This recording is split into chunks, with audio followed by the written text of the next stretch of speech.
This has been the focus of our conversation on this podcast today. Joining the conversation is so easy with Shayono Kimbaloi on Mike On Podcast. I'm Sean Kimbaloi. On Twitter Spaces, Facebook Live, YouTube Live, and Instagram Live at the Mike On Podcast. Has been the focus of our conversation on this podcast today. Joining the conversation is so easy with Shayono Kimbaloi on Mike On Podcast. I'm Sean Kimbaloi. On Twitter Spaces, Facebook Live, YouTube Live, and Instagram Live at the Mike On Podcast. Nobody will tell you that the economy has been what it used to be. It's actually very tough. You have a dollar that is more than 1,400. In the parallel market, you have energy costs is very high. Like my wife came back, she run a bakery, and she was giving me a lot of exclamations yesterday night. Gas, what, 50 kg for 50,000?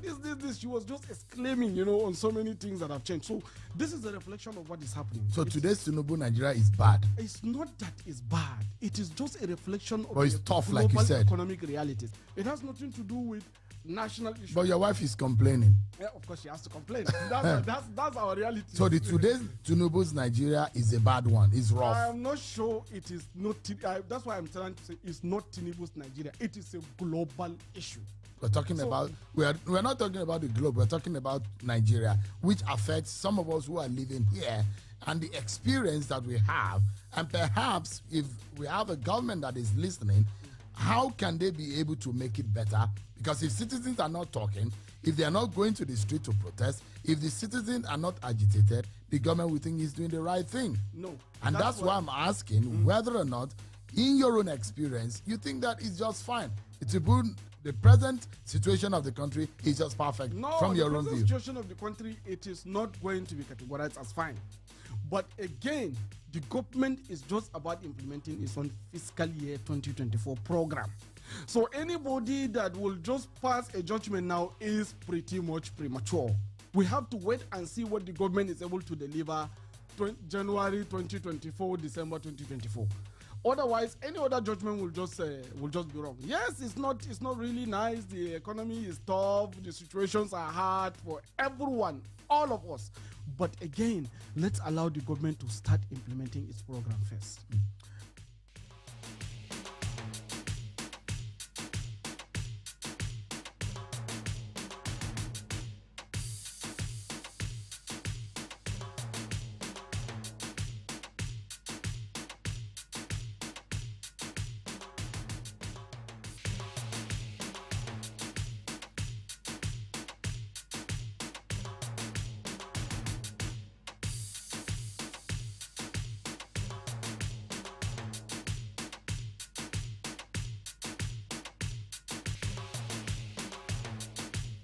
This has been the focus of our conversation on this podcast today. Joining the conversation is so easy with Shayono Kimbaloi on Mike On Podcast. I'm Sean Kimbaloi. On Twitter Spaces, Facebook Live, YouTube Live, and Instagram Live at the Mike On Podcast. Has been the focus of our conversation on this podcast today. Joining the conversation is so easy with Shayono Kimbaloi on Mike On Podcast. I'm Sean Kimbaloi. On Twitter Spaces, Facebook Live, YouTube Live, and Instagram Live at the Mike On Podcast. Nobody will tell you that the economy has been what it used to be. It's actually very tough. You have a dollar that is more than 1,400.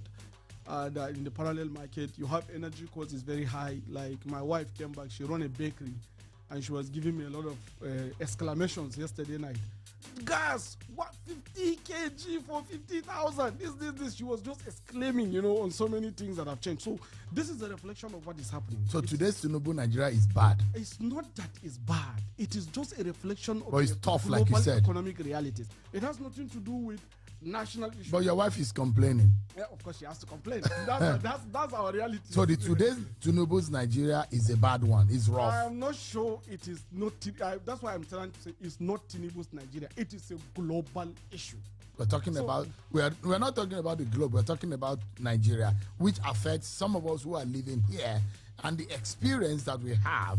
And perhaps if we have a government that is listening, how can they be able to make it better? Because if citizens are not talking, if they are not going to the street to protest, if the citizens are not agitated, the government will think is doing the right thing. No. And that's why I'm asking whether or not, in your own experience, you think that is just fine. The the present situation of the country is just perfect from your own the view. situation of the country, it is not going to be categorized as fine.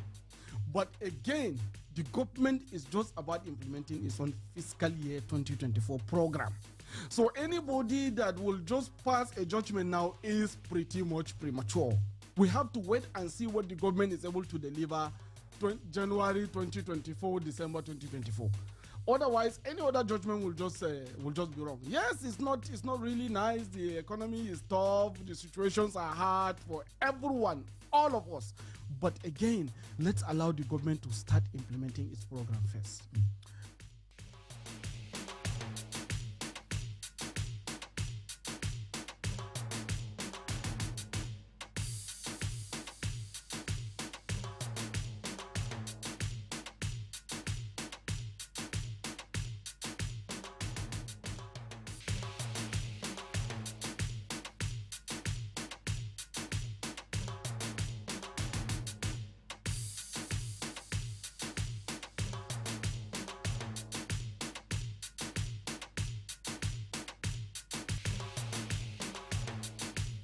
This has been the focus of our conversation on this podcast today. Joining the conversation is so easy with Sheono Kimbaloi on Mike On Podcast. I'm sure Kimbaloi. On Twitter Spaces, Facebook Live, YouTube Live, and Instagram Live at the Mike On Podcast.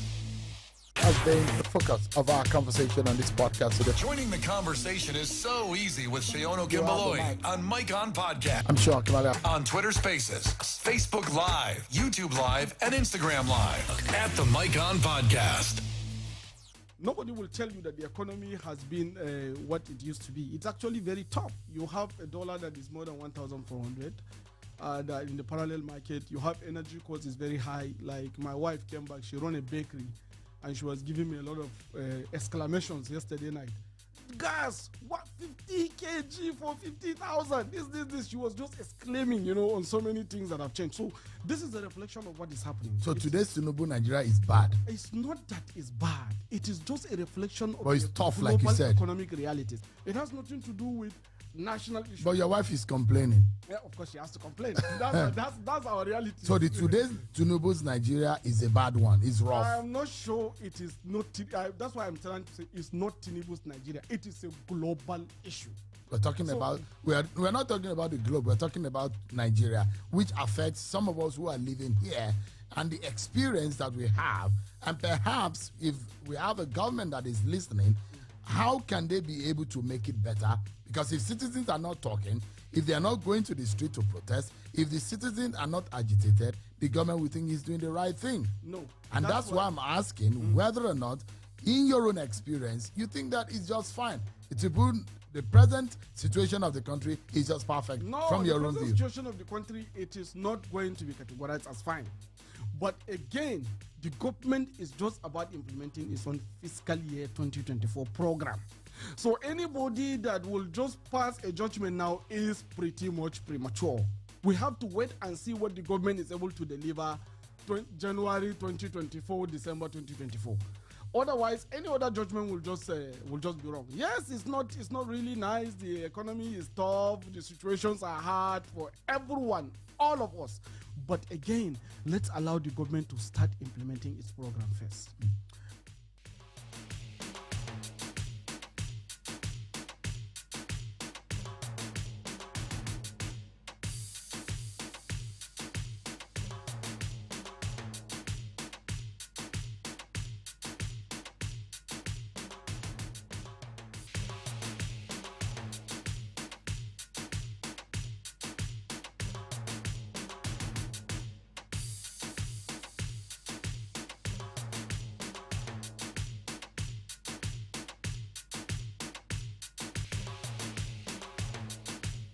This has been the focus of our conversation on this podcast today. Joining the conversation is so easy with Sheono Kimbaloi on Mike On Podcast. I'm sure Kimbaloi. On Twitter Spaces, Facebook Live, YouTube Live, and Instagram Live at the Mike On Podcast. Has been the focus of our conversation on this podcast today. Joining the conversation is so easy with Sheono Kimbaloi on Mike On Podcast. I'm sure Kimbaloi. On Twitter Spaces, Facebook Live, YouTube Live, and Instagram Live at the Mike On Podcast. Nobody will tell you that the economy has been what it used to be. It's actually very tough. You have a dollar that is more than 1,400. That in the parallel market, you have energy costs is very high. Like my wife came back, she run a bakery, and she was giving me a lot of exclamations yesterday night. Gas, what 50 kg for 50,000? This. She was just exclaiming, on so many things that have changed. So this is a reflection of what is happening. So today's Tinubu Nigeria is bad. It's not that it's bad. It is just a reflection of it's the tough, global like you said. economic realities. It has nothing to do with national issues. But your wife is complaining. Yeah, of course she has to complain. That's our reality. So today's Tinubu's Nigeria is a bad one. It's rough. I'm not sure it is not. That's why I'm trying to say it's not Tinubu's Nigeria. It is a global issue. We're talking about we're not talking about the globe. We're talking about Nigeria, which affects some of us who are living here and the experience that we have. And perhaps if we have a government that is listening, how can they be able to make it better? Because if citizens are not talking, if they are not going to the street to protest, if the citizens are not agitated, the government will think he's doing the right thing. No. And that's why I'm asking whether or not, in your own experience, you think that it's just fine. The present situation of the country is just perfect from your own view. The present situation of the country, it is not going to be categorized as fine. But again, the government is just about implementing its own fiscal year 2024 program. So anybody that will just pass a judgment now is pretty much premature. We have to wait and see what the government is able to deliver January 2024, December 2024.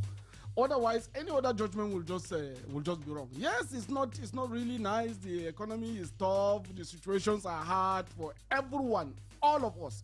But again, let's allow the government to start implementing its program first.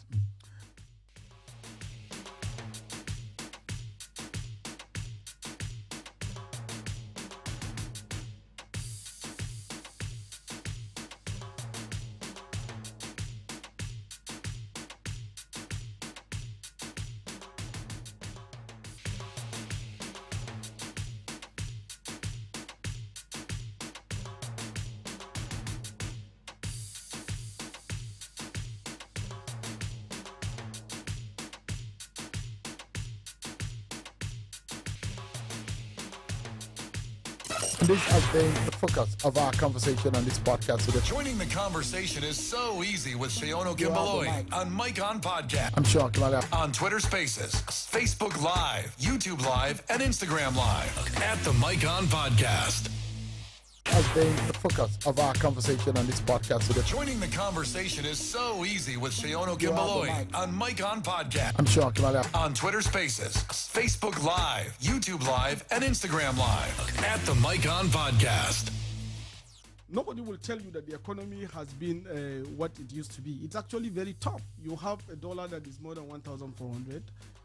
That in the parallel market, you have energy costs is very high. Like my wife came back, she run a bakery, and she was giving me a lot of exclamations yesterday night. God.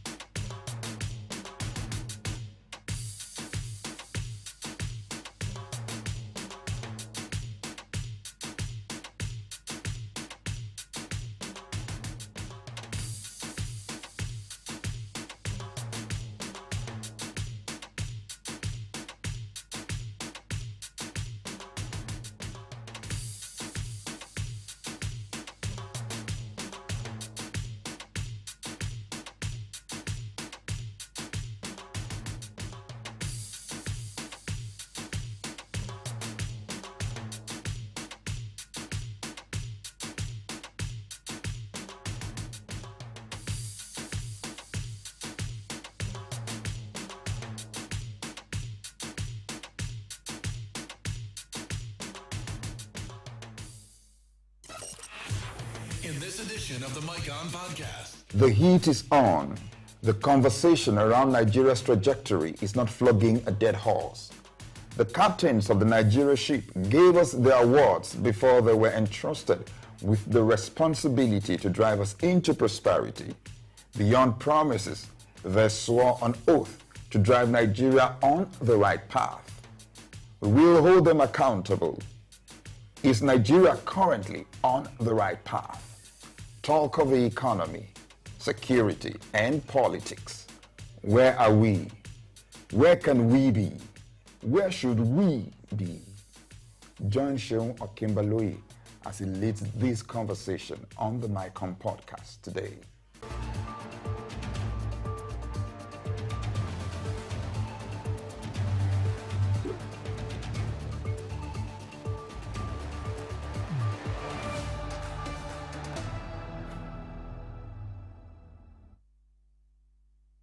Hello, everyone. Welcome to the MyCon podcast. I'm Seun Okimbaloi, your short guide into a detailed analysis of political happenings and current affairs in the country.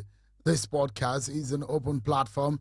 At some point, everyone gets the opportunity to give their perspectives on issues that deeply resonate with them.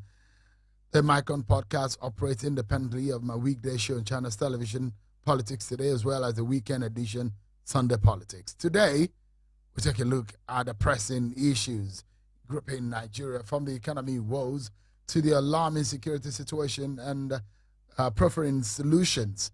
For a premise, Vice President Kashim Shettima referred to those celebrating the impending implosion of the Nigerian economy as clowns. This was after the Naira depreciated to about 1,500 to the US dollars this past week on the parallel market.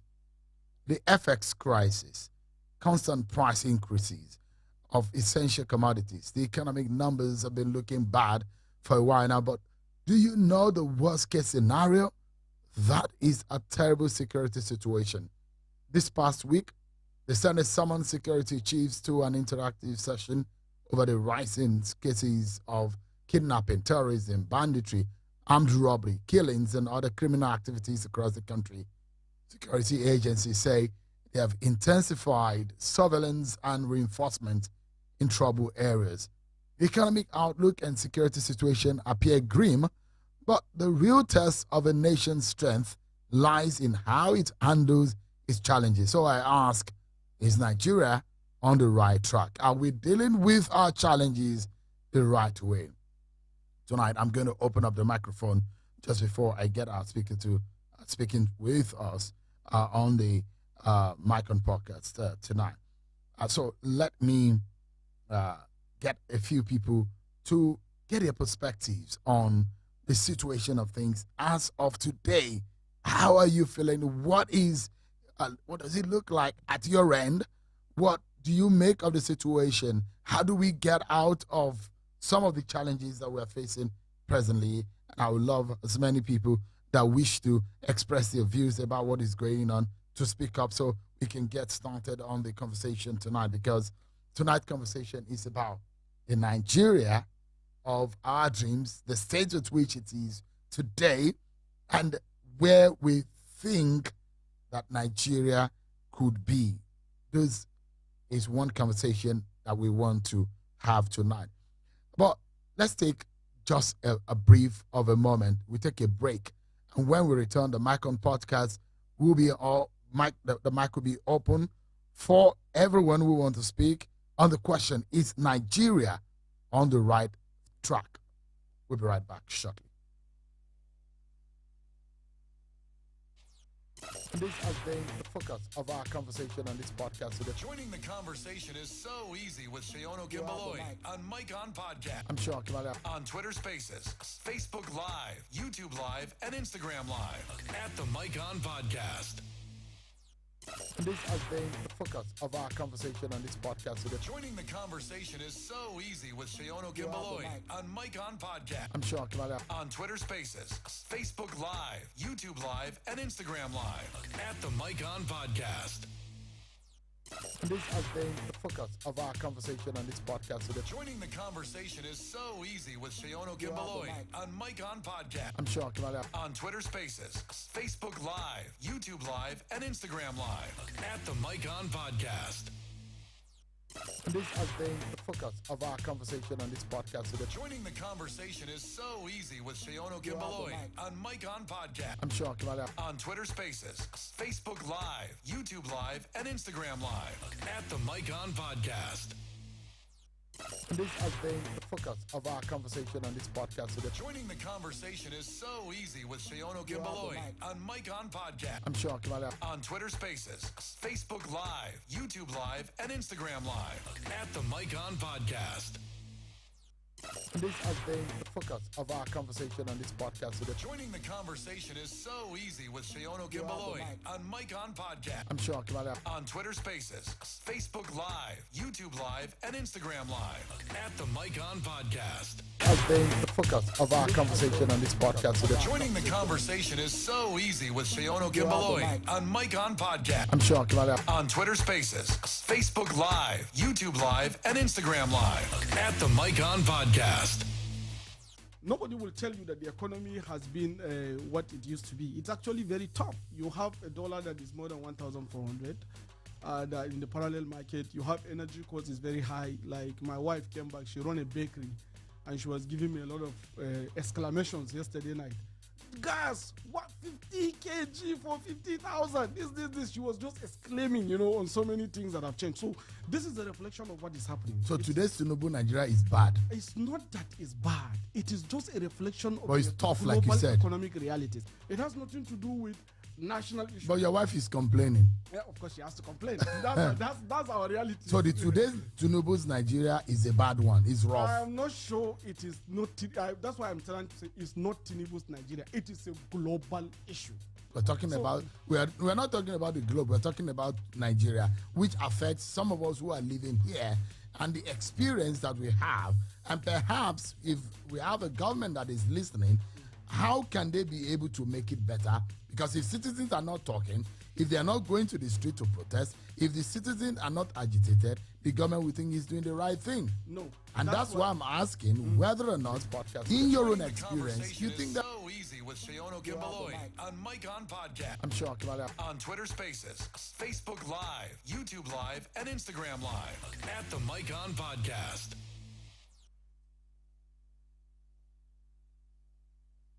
All right, thank you so much, everyone, for staying with us. So let's get started. Is Nigeria on the right track? I can see a few people who are willing to speak right now. Let me begin with Malam Batiside at Folabi on X on Twitter. Folabi, your mic is on. Go ahead. Is Nigeria on the right track? Thank you, Shehu. Yeah, I mean, I guess that's the $1 million question. But the truth of the matter is that nothing in our today's reality, gives any sort of confidence that Nigeria is on the right track.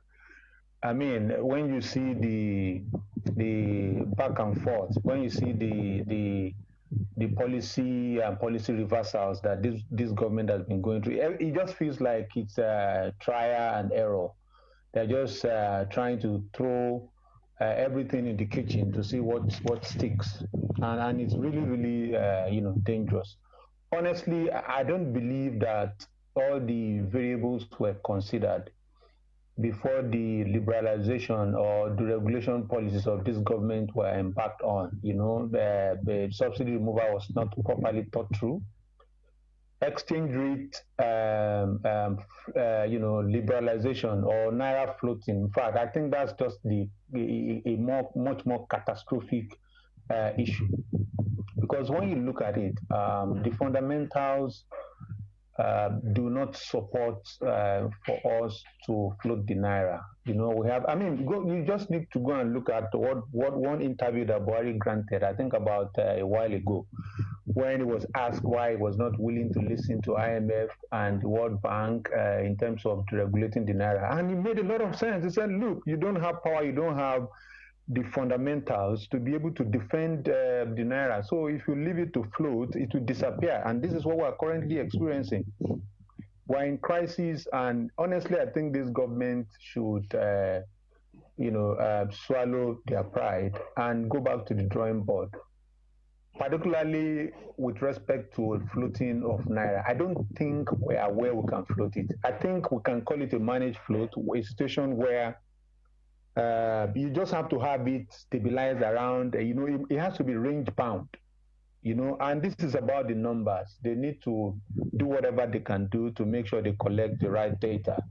and make forecast to ensure that they know what exactly they can contain, and then place the USD at that rate and continue to manage. You see all this floating, I think it's going to continue to worsen the situation, right? Until we can stabilize things like power, we have enough public good where, cities are properly connected, and all of these things that a typical country with a stable currency have. Then we can start talking about all these liberalization. I personally feel that these two policies were done as a condition precedent to be able to draw down particular loans from all these guys. And then they have now dealt the consequences. Everything they are telling us now are just pure lies. They wanted that money. And one of the conditions precedent to be able to draw down some of these monies was the fact that they have to remove subsidy and deregulate the naira. And they have done this without thinking through things properly. And this is what has created this mess. Honestly, I don't know what will happen, but I think some of these things need to be, they just need to find a way to dial back. Yes, I know we have the refineries that are coming on stream that should hopefully bring some relief if it's properly managed. But again, Nigeria for our inefficiencies, and we hardly do things when we say we're going to do them. Otherwise, a giant like Dangote refinery, we should feel the impact. If this government knows what they are doing. But I don't know whether we are sincere about it. I don't know whether we are sincere about fighting crude theft. These are the simple things that we thought that Buhari government was trying to do before, and then they handed over to this government. But it seems like the Tinubu's administration have just gone on their own trajectory, ignoring and abandoning everything that Buhari's government has done. Yes, Buhari was not perfect. As a matter of fact, I believe his regime also took Nigeria backwards. But I don't think it was this bad. Yes, you can be talking about the deficit that they're incurring. You can be talking about printing of naira. But so some Nigerians, all those things were just mere news. They were not really feeling the impact. At least they could still go out and buy food. They could still move around. They could still do basic things. But now you have done things that are, I went out today. I normally like to go out to buy things myself. Things can not just continue like this. Let nobody come and be lying to you that. And you see, to make matters worse, this government has very low trust quotient. Whether we like it or not, the controversies around the election, how they came in, the Chicago issue, all of these things, Capital is a coward. There's nobody that will be looking at. Hello? I'm listening. We're listening to you. Okay, so there's nobody that will see how the election went from, the IREB not being properly populated with the right figure, to INEC not giving the right evidence to people to be able to prosecute, and then to using all sorts of technicalities by looking for the difference between transmit and transfer, all this. We must know that there are people outside this country that are watching, and Nigeria is a country that needs help. So these guys are looking at us. Nobody, the trust quotient is very low. Even if we are supposed to believe and go through all this pain, who is at the helm of affair? What is the scorecard? You see, these are the issues. And honestly, this government just needs to stop talking and start working. And they should go to the constitution and understand what they are meant to do. It's not all this big philosophical grammar, or all this big econometrics and calculus that nobody understands. It is just simply about the welfare and security of people. That's what the constitution has said. So that should be your mission, your vision, your everything. Your strategy should be corral and funnel towards making life better for Nigerians. Simple and straightforward. Any other thing is a waste of time. It's fraudulent. If you don't know what you are doing, please excuse us, right? People are dying. And it doesn't seem like we're going anywhere. So these things, honestly, if you ask me, I don't think these people know what they're doing. That's the conclusion. Because they just keep throwing everything. Now there's deficit. They're not really hammering on how CBN would be in a position to be able to meet the demand that is coming. And because of that deficit, there's now more demand, speculative demand, because nobody trusts the naira. Everybody thinks the naira is going to keep falling. So any money you have, you want to go and chase after USD so that you can store your value. See, this thing has really become complicated. It's a vicious cycle now. Naira is falling because dollar is getting stronger, and naira is also falling because naira is getting weaker. So it has now become complicated. How do we nip this in the bud, right? Honestly, I think this government, they should just spend their time. They shouldn't defend anything. They should just sit down and trace themselves, their steps back. That are we really doing what the constitution says we should do in terms of welfare and security of the people? Are we looking after the welfare of Nigerians? If the answer is not straightforward, then you are doing the wrong thing. Forget all this. You can see how confused people are about the open position and all of that. The simple truth is that people are holding dollar for speculative reasons. They should stop confusing themselves. And the reason is because CBN cannot meet the demand. They cannot meet their USD obligation. Why can't they meet it? Because our production, our crude oil production has dipped. And our National Assembly and all of these guys are not living as if they're in a country that is going through economic issues. The other day, they bought Jeep of 160 million naira each in dollar equivalent. When they asked them, they said, because the road was bad. And they are still living life at large, right? And they will keep telling us that we should be patient. Very soon, we will see the impact of subsidy removal. The only reason, let me wrap up on this notion. The only reason, in my own opinion, that they removed subsidy removal was because they needed to draw down on a particular, multilateral or bilateral loan. I'm not sure now. And that subsidy removal was a condition precedent. Because you see, Dangote already built a multi-billion-dollar refinery. He made some assumptions. So, I mean, did anybody tell him that subsidy was going to be removed? Because the refinery was already completed. The funding was already arranged, signed, sealed, and done before this decision. So you would not tell me that the reason why you remove subsidy is so that Dangote will be able to be commercial. No, the project has already been sanctioned. He has already built the refinery. So whether you remove subsidy or not is actually irrelevant. Yeah. So what exactly are we benefiting from subsidy removal? Nothing. Yeah. So I see. I see. Thank you so much. I appreciate Batista. I see a comment also on Twitter. This one is coming from at Matthew Orton, who says, to answer this question, let's look at the indices which shows if Nigeria is on the right track. The education sector is bad. Security of lives and property of Nigerians, which is one of the primary reasons for having a government, is near zero. Our economy is totally down. That's one person on Twitter, Matthew Orton on Twitter. Let me get some other persons to weigh in. Is Nigeria on the right track? That is a conversation for tonight. Dr. D. Udo at Udo_D on X. Your mic is on. Please go ahead. What are your views about the issue we're discussing? Thank you, Shegun, for always providing this platform. Let me greet all the listeners and speakers. I hope I'm very clear. The last speaker really spoke a lot, and he spoke my mind. Shegun, leadership is about trust. People underestimate the value of trust that can drive the economy. When people trust you, it's like you're standing on the highway, Toyota bus from Lagos to Ibadan. When you begin to see the driver looks reckless, you want to come down because you don't know where he's going to, and you don't want to go with him to where he's going to. The leadership that Nigerians have already has trust issue, which arose primarily from the way the election was conducted.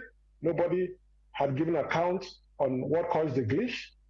The man who was declared the winner had issues from way back, and people are now beginning to see the signs of why it is essential to have a trust leadership.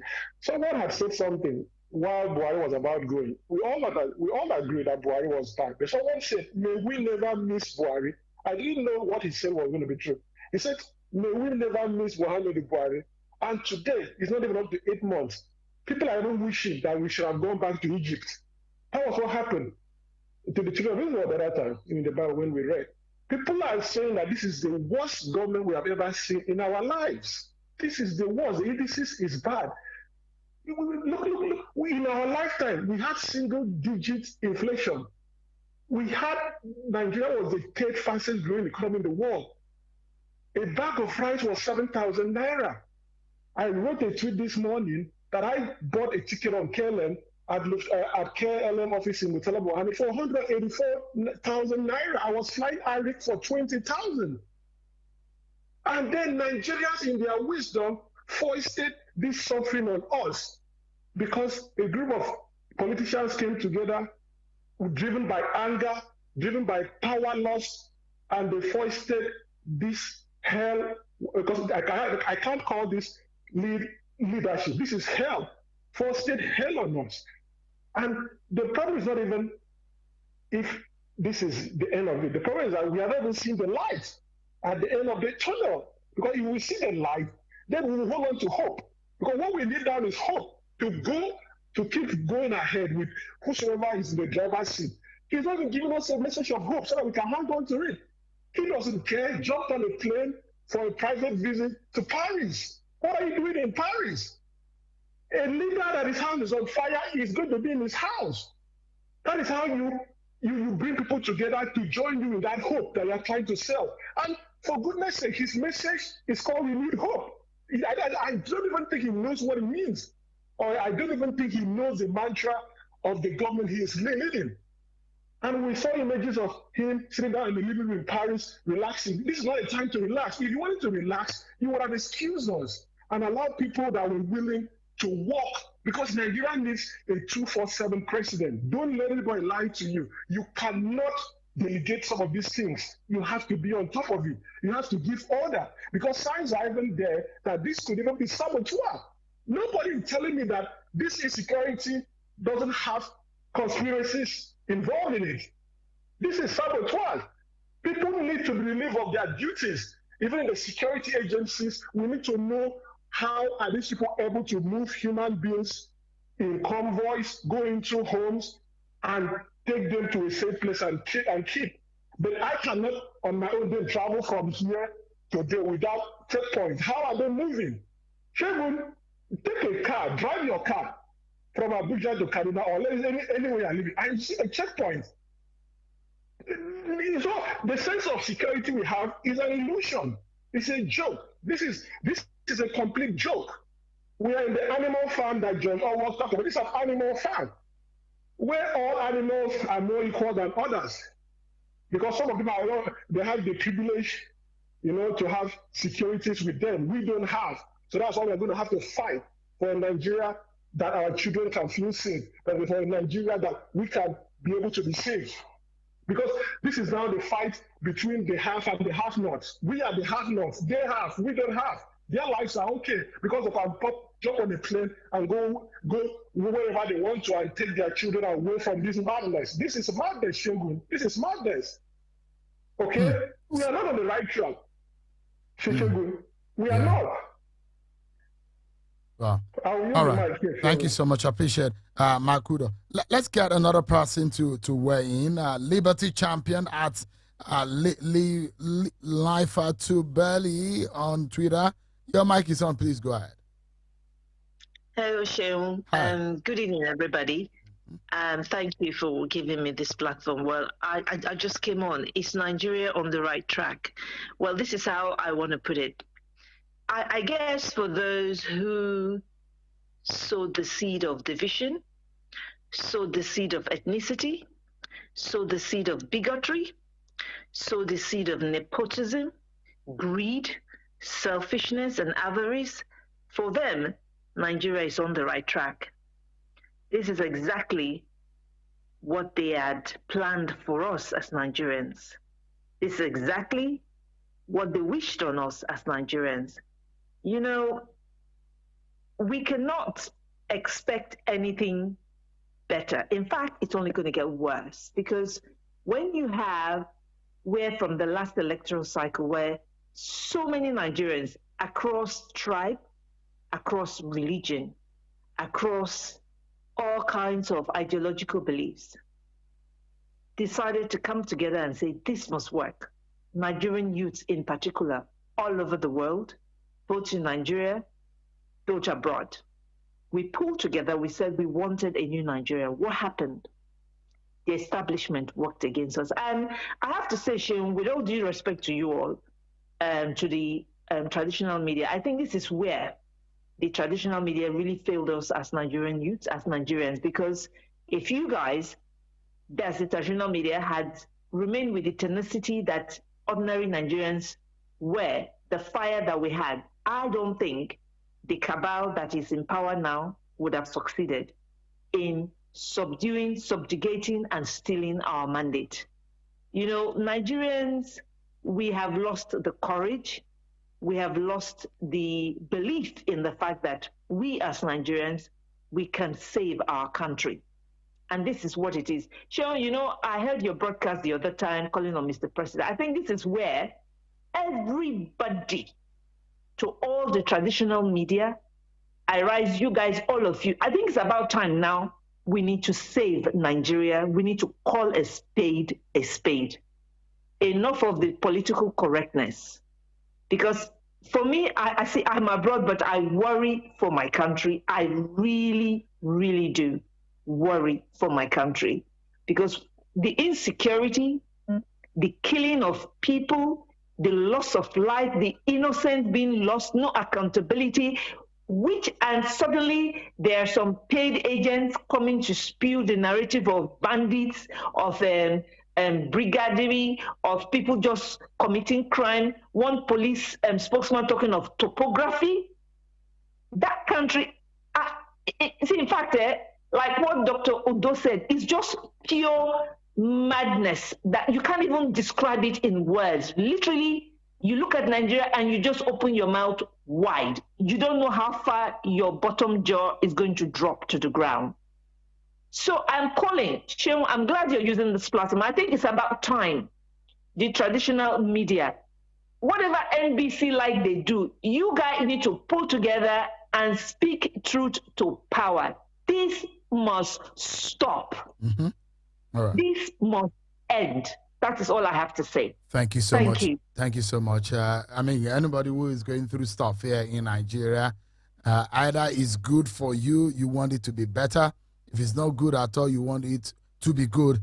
That's why we are having this conversation. Is Nigeria on the right track? It might not be in all sectors that we're not getting it right.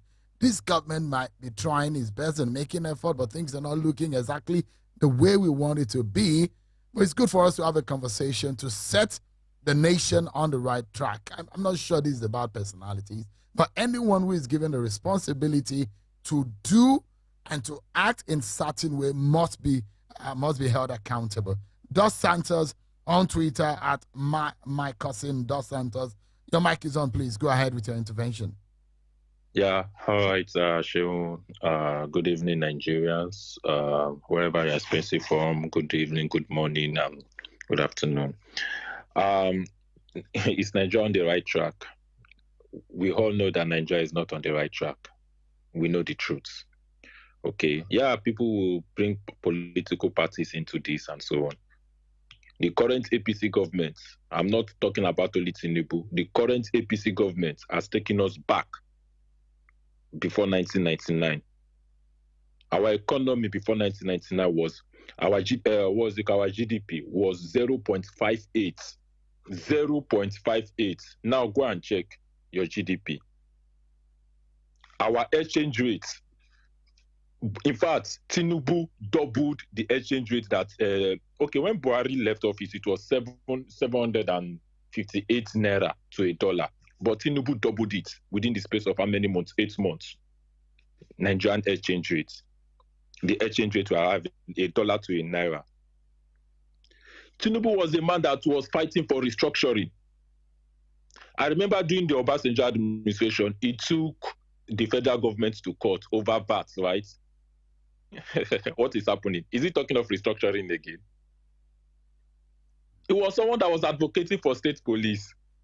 What is going on? Is he president? Is he talking of state police again or community policing? Fayemi himself, when they were talking of removal of fuel subsidy, Fayemi last year, he said that APC the former governor of Ekiti State, he said APC played politics over removal of fuel subsidy in 2012. A former governor of Ekiti State, APC member.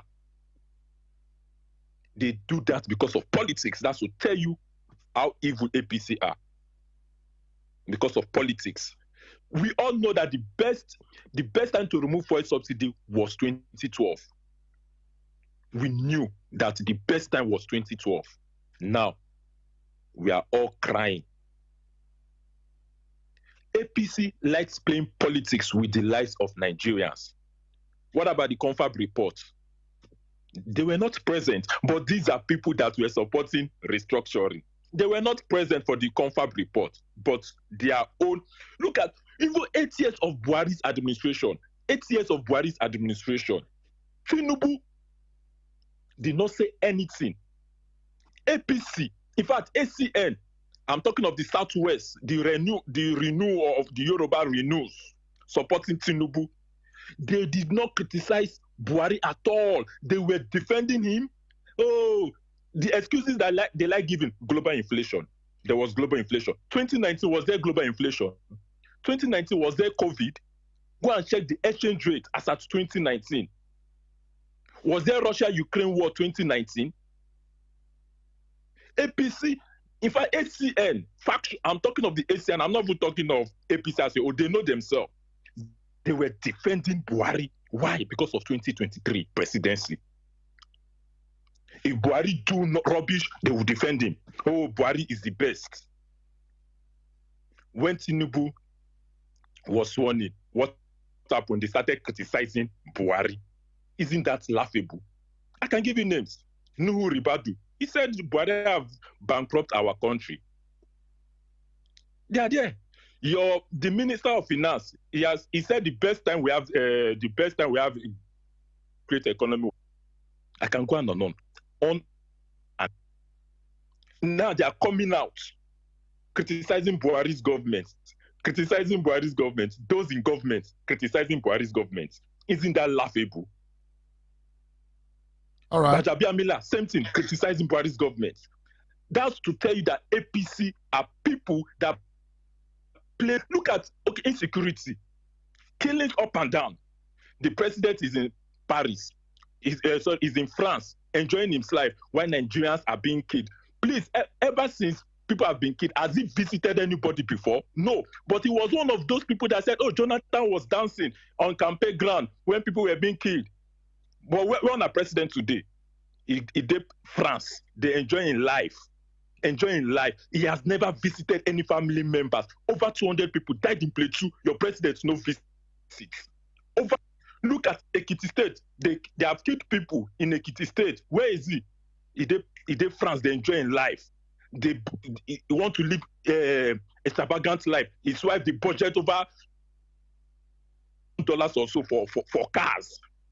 Wife, office of the, when there's no office of the first lady, the budget, and people will be defending that rubbish.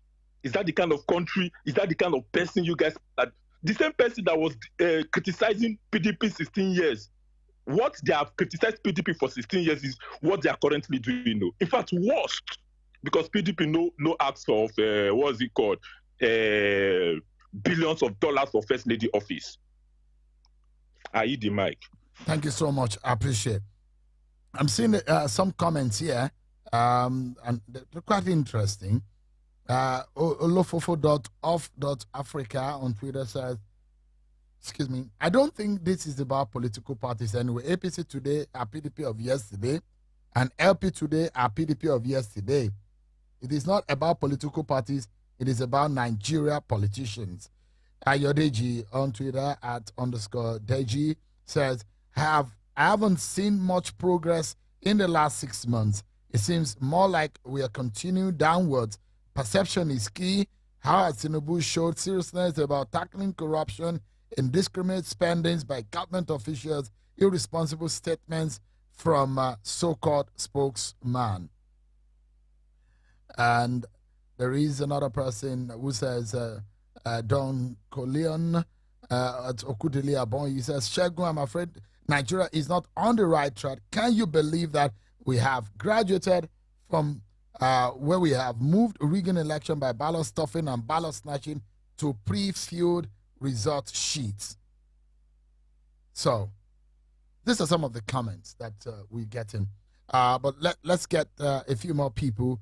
Who I see a few hands here up. Let me get a technically cliche of result at Chidi on Twitter.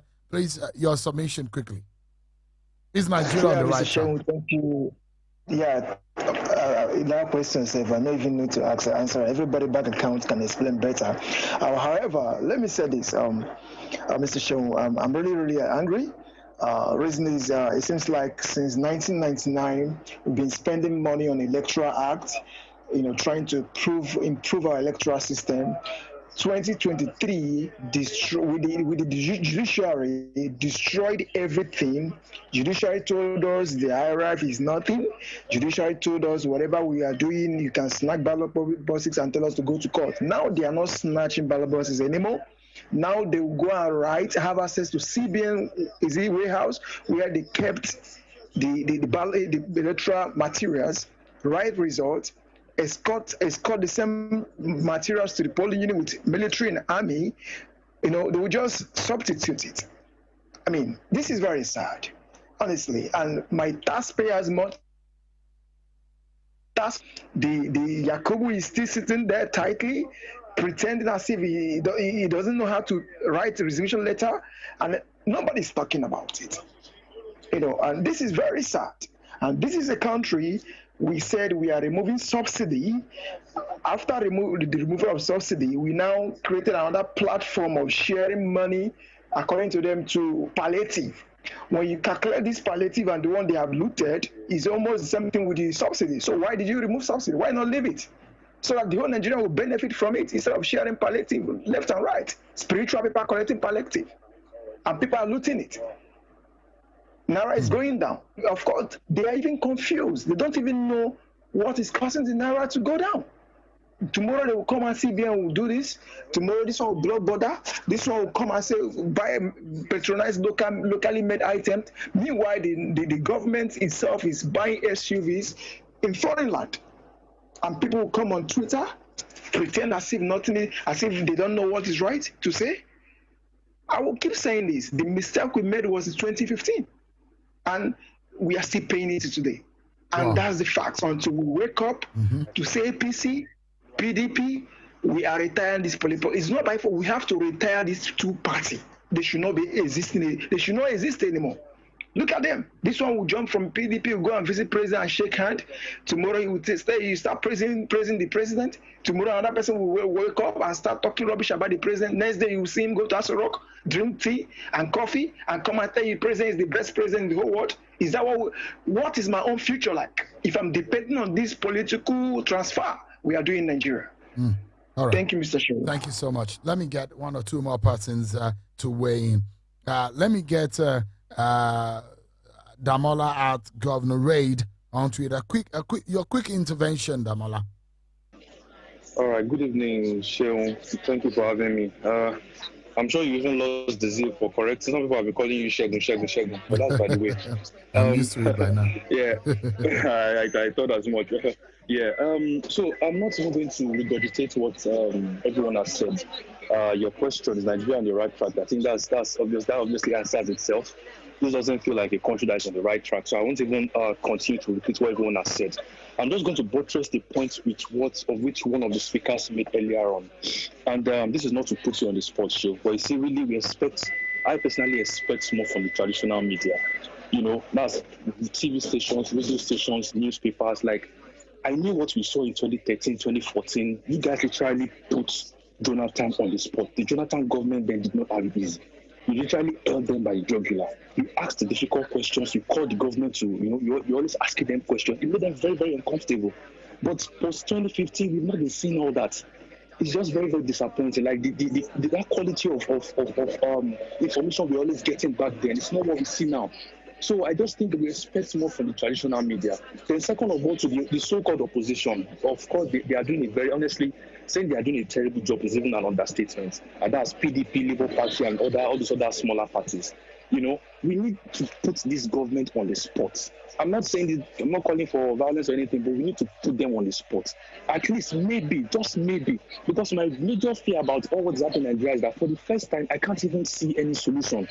You know, it's a different thing to talk about problem. What's the solution? But this time around, I don't know. Okay, maybe there's a solution, but the people who own Nigeria, like this, like to say, I hate that phrase so much, but maybe those people are just not ready to let things be. So where do we go from here? So that's just what I just want to buttress on that point. Please, we need more from media and the so-called opposition too. And of course, our citizens too. Please keep speaking out, and let's put this government at all levels, not just the president, not just the federal government, your state governors as well. Put everybody on the spot. Thank you very much. Great, thank you so much. Let me then bring in our speaker and the guest for today's episode. He's a former chair of the National Human Rights Commission, the NHRC. Is a rights activist and a lawyer, Professor Chidi Odinkalu. He joins us virtually tonight. Thank you so much, Prof, for joining us.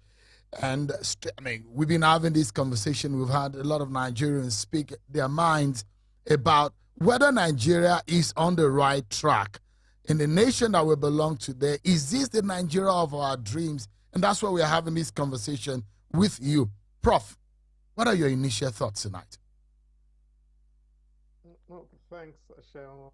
And I'm sorry I'm joining a little late, so I've missed quite a good bit of the give and get.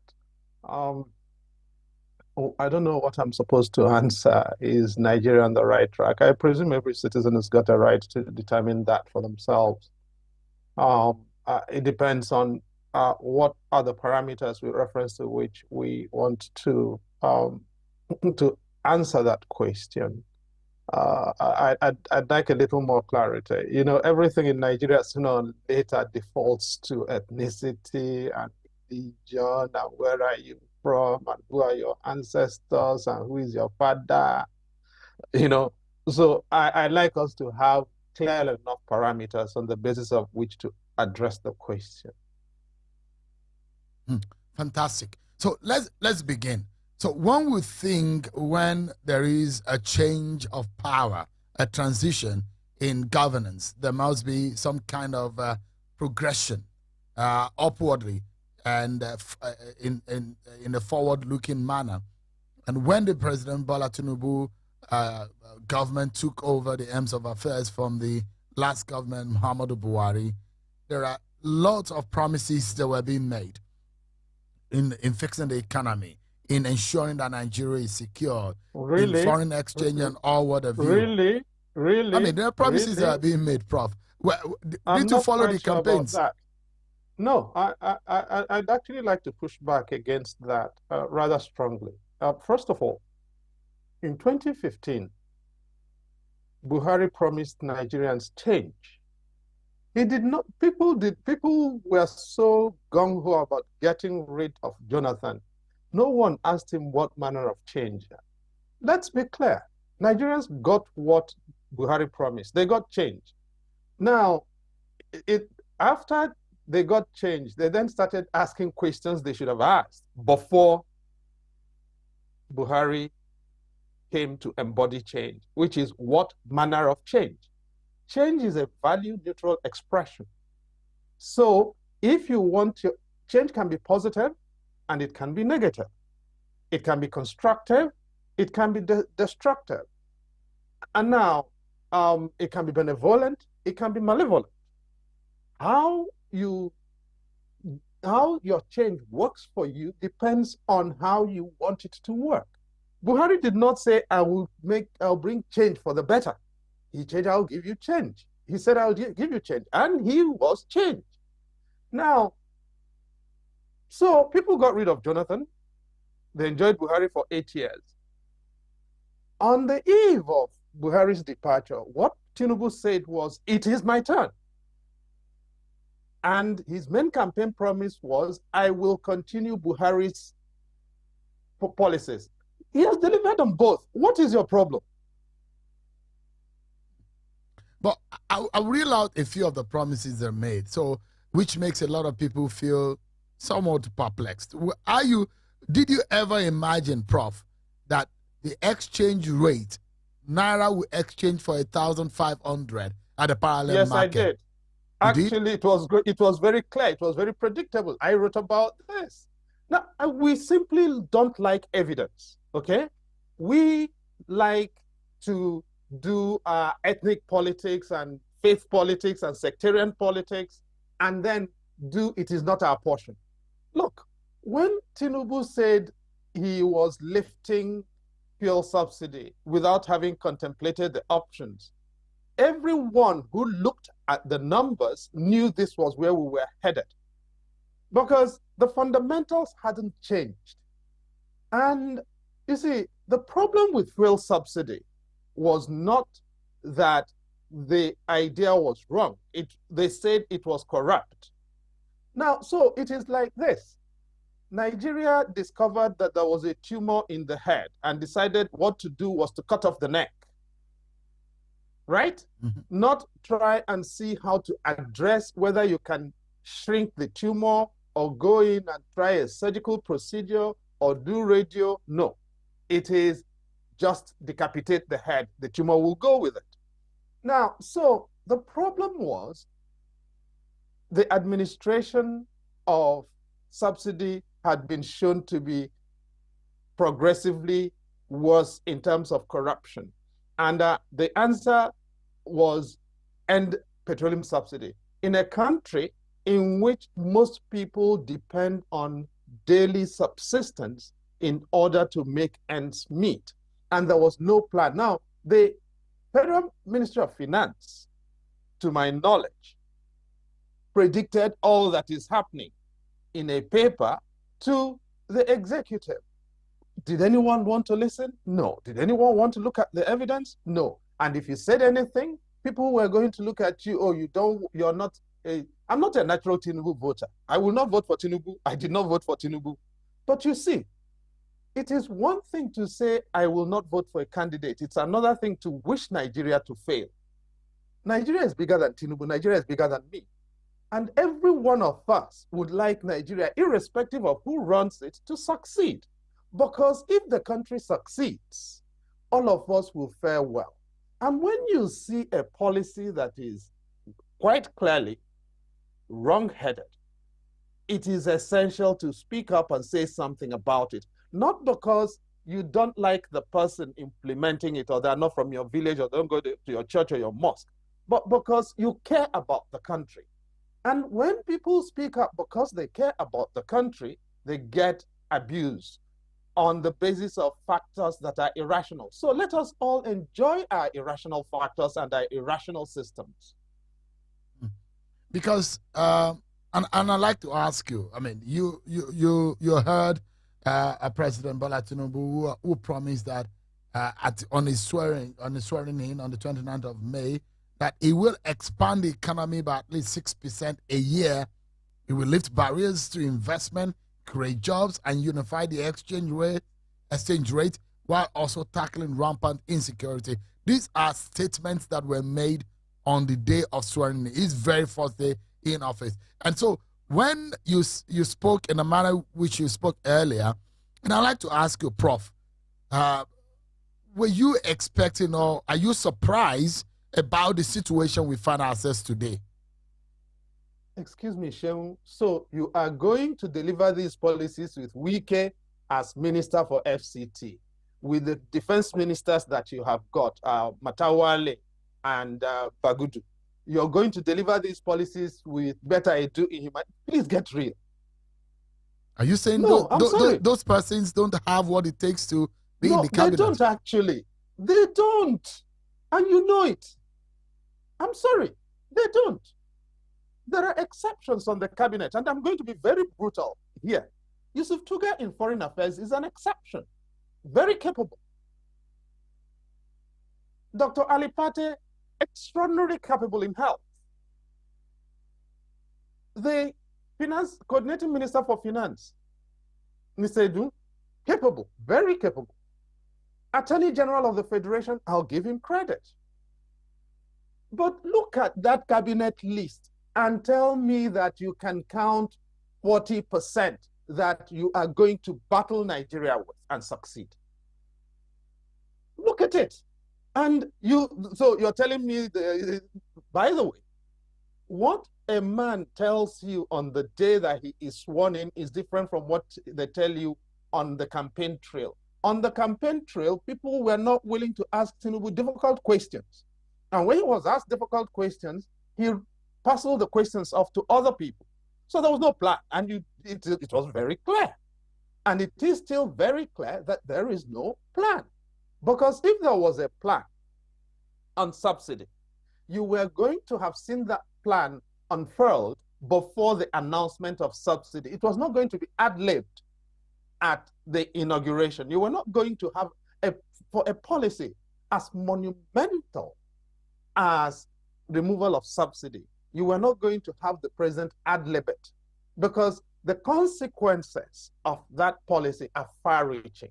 And you cannot be talking about removing subsidy in a situation and at the same time floating the exchange rate of the naira in a situation where you've not addressed the productivity deficits in the country and the revenue deficits, and therefore where you were going to have a cascade of consequences that you were not going to be able to manage. And without a plan for how to achieve self-sufficiency, or at least reduce the dependency on imported gasoline. Now, none of these things were done, not to talk about the mitigations, or what Nigerians love to call palliatives. None of these things were in place. The first thing was subsidy is gone. So there was no plan. Nigerians didn't ask for a plan. So where were you going to get these things from? And especially, let me repeat, with this team that this guy has assembled, 48 or 49 of them. Sorry, no. So from your point of view, there is a problem in the cabinet, first and foremost. Oh, absolutely, yes. So now, excuse me, let me ask you, and you know, Baja is my friend, but excuse me, when did you see the chief of staff to the president competing with the president for visibility? In every picture you have Baja. When does he have time to run the presidency? Excuse me. Can you please remind me the last time you saw Abba Kyari and President Buhari in one picture? Or when you saw Professor Gambari and President Buhari struggling for who was going to be in what position in one picture? So when did you see Michael Giadome and Jonathan struggling for roles in one picture? When does Baja have time to run the presidency? Because all of these photo ops he's doing is wasting the time that he needs to follow through on the things that will make the presidency work. The position of a chief of staff is not a position for photo ops. It's not a position for taking pictures. When the president has visitors, the chief of staff comes and shoes himself into the. What is he looking for?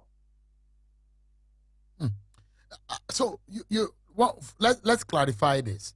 Do you believe, first and foremost, you seem to have a deficit of trust in the cabinet, and you said that about just less than 40% of those who are in that cabinet you trust to deliver.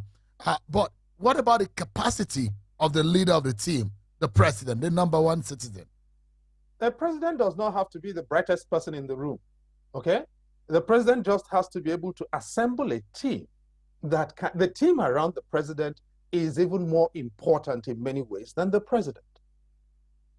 And all the president has got to do is enable that team to deliver and create the framework in which they can do so.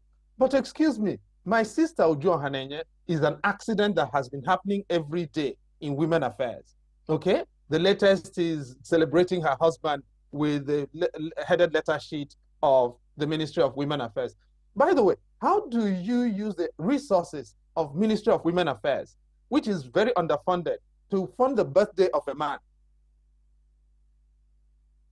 Sorry, you know, I could go on about this situation.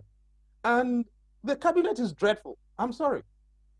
Let's accept that the cabinet is dreadful. It is not configured for delivery. It is configured for politics. So you think the president did a bad job in putting together that cabinet? Yes. I've given you a few names that I think are actually stellar on that cabinet and who have tremendous capability. And you can see it also that they are different. All right. I'm not telling you this because I necessarily agree or disagree with them. That's not what I'm saying. I'm saying these are cabinet level materials. And if you see them, they will reassure you, irrespective of what party you come from or whom you support or whom you don't support. All right? That's not what I'm saying. All I'm saying is Team Nigeria requires the best, irrespective of party. If you were the president, Prof, with this cabinet that we have today, what would you do with it? Well, if I were the president, I wouldn't be selecting this cabinet. I'm sorry, no. A cabinet is not supposed to be a retirement home for governors who have political projects. Now, Wike has got to decide whether he wants to be minister for Abuja or governor of Rivers State for a third term. He cannot be both. At a time when Abuja is in the state that it is, the minister for the Federal Capital Territory wants to be running Rivers State for a third term that he is constitutionally unable to do. Okay? Now, so he's got to decide that, or the president should decide it for him. The country cannot wait on him to make that decision. So if the president insists on keeping him in Abuja in the current circumstance of the Federal Capital Territory, there is only one reason. The president wants to do politics with Wike. All right? And that's if the president insists on keeping Ujo Hanenye in women affairs, it is the same thing. He wants to do politics with her. Bette Edu has been suspended for God knows how long. Nobody knows whether she's a minister. Nobody knows whether she's not a minister. The humanitarian crisis in the country are ridiculous. Do they need attention? Yes, they do. Is it necessary to have it at the cabinet level? I don't know. But to the extent that there is a cabinet level office for that, it needs to be filled out because the humanitarian situation in the country requires attention. But where is Bette Edu? Nobody knows. Is there a minister? Is there not one? Nobody knows. Right? No. Now, so this is the situation we've got. Now, we've got two former governors from the Northwest. One, the former governor of Kebbi State, the other, the former governor of Zamfara State, both of them who are ministers of defense. And now, it seems to me that if we must have two ministers of defense, I mean, all of these are the president's prerogatives, I've got to admit that. But we've got issues, challenges for defense from across the country. Why would we need two ministers for defense from the Northwest, if I may ask? From actually two neighboring states from the Northwest. By the way,